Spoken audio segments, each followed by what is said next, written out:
So you're planning a trip to Disney World, but you're not sure which of the 4 parks to go to or what are each of the parks about? Well, in this week's video, we're going to give you a brief breakdown of all 4 parks and our recommendations on which ones you should do and why. Cue that intro.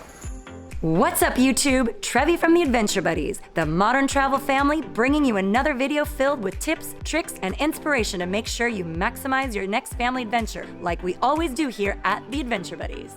So first park that you should know about is Animal Kingdom. This is one that's unique to Disney World, and you're not going to find anything like it in any of the other Disney parks in the entire world. So this one you can think of as more of a safari park. So this is where you're going to actually have a live safari. So you can take an African safari through the park. This is where you're going to have your Avatar rides. This is where you're going to have one main roller coaster, Expedition Everest, and a river rafting ride, Cali River. So this is a really iconic place because at the heart of Animal Kingdom, you're going to see the famous Tree of Life from the Lion King, and just has that real animal vibe.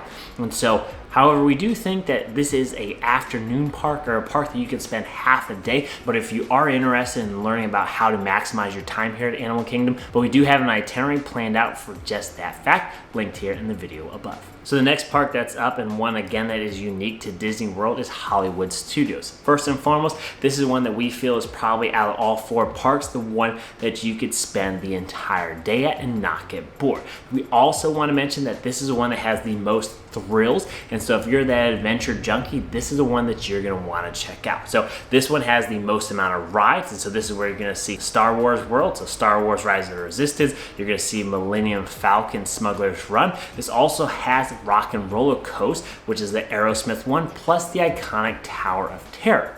And if you do have some little kids, there are some great shows there. You have Mickey and Minnie's Runaway Railway House, Toy Story World, and you have Frozen Sing-Along. Plus, another great show that we highly suggest you check out is the Indiana Jones Stunt Spectacular. So that's Hollywood Studios in a nutshell. This is, again, one of our favorite parks out of all 4, and one that we feel you can spend the entire day at. And so if you want to know how you can plan out your entire day, check the link above here where we have a full day's itinerary for Hollywood Studios. So next on the list is probably the most iconic and recognizable one, and that is Magic Kingdom. And so Magic Kingdom is one where you're going to have the most majestic Disney-like feeling when you're walking inside to that park. And so this is where you're going to see the most amount of characters, and this is the park that we recommend most families with young children go to because the kids are going to be memorized by all things Disney. And so this is where you're going to see the famous Magic Castle, Pirates of the Caribbean, Jungle Cruise, as well as many other iconic rides such as Space Mountain,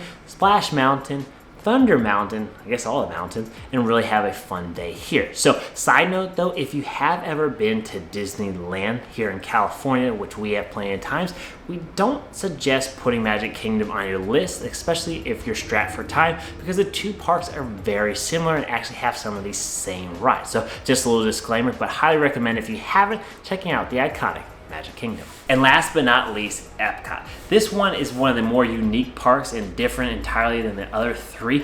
And what I mean by that is as you walk throughout the park, Epcot offers a variety of different countries and feels like you're traveling around the world. Here you're going to be able to offer some learning experience about the individual cultures in that area and try some of the local cuisine, plus a couple fun rides to go on. But as we talk through rides, they do have 2 iconic rides that we highly suggest you grab if you do have that Lightning Lane pass. The first one is Ratatouille. This offers a really cool 3D experience. It's one that you're not going to want to miss out on, but the lines do get long. And 2, one that just opened up on our recent Memorial Day trip where we did 4 parks in 48 hours. If you want to see that video, click the link above here, was the new Guardians of the Galaxy roller coaster. And so this ride was amazing. One of the best roller coasters I've ever been on. Super smooth, super fast, and fun for everybody, regardless of your desire for roller coasters. So highly suggest you checking that out. And then the last big thing to note about Epcot is they do typically have a fireworks show at the end.